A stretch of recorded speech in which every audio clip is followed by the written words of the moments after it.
From the Detroit Free Press, I'm Robin Chan with today's Voice Briefing. It's Wednesday, October 9th, 2024.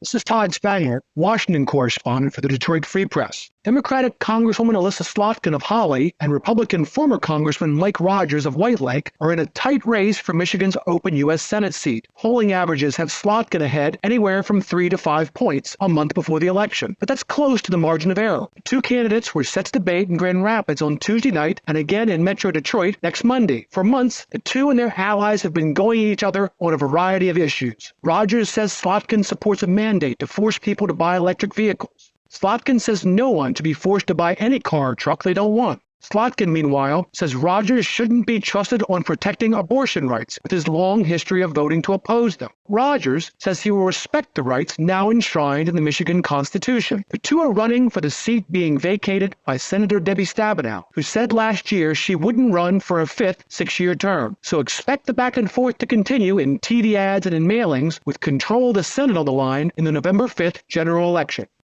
I'm Teresa Baldus with the Detroit Free Press. A Grosse Pointe family says a judge was about to go easy on the driver who killed their son in a high-speed crash last fall until they intervened. The victim's family says the judge was planning to spare the driver from any prison time even before the case went to trial. The case involves teenager Kiernan Tagg, who at 16 years old drove 105 miles per hour down a residential street last fall when he lost control of the wheel, hit a pole and a tree, and cost the life of his passenger. Flynn Mackrell was a college freshman who had just come home for Thanksgiving break when he was pronounced dead at the scene. Months later, Kiernan was charged with second-degree murder with an adult designation. That means the judge could sentence him as a juvenile or give him a blended sentence. The McCrell family wants Kiernan to do prison time, but at a pretrial hearing in August, before hearing any evidence, the Wayne County judge assigned to the case said he would seek to rehabilitate the driver rather than send him to prison. The McCrells cried foul, arguing, how could a judge decide the punishment before the case even went to trial?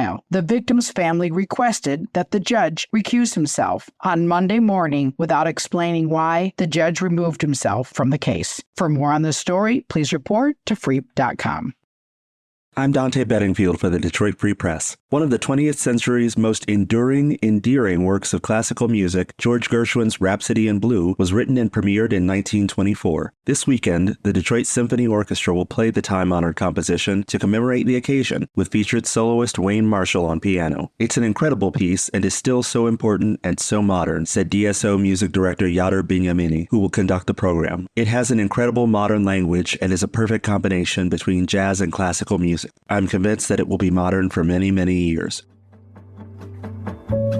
Find more from the Detroit Free Press on freep.com. That's FREEP.com. Thanks for listening, and you'll hear more from us tomorrow.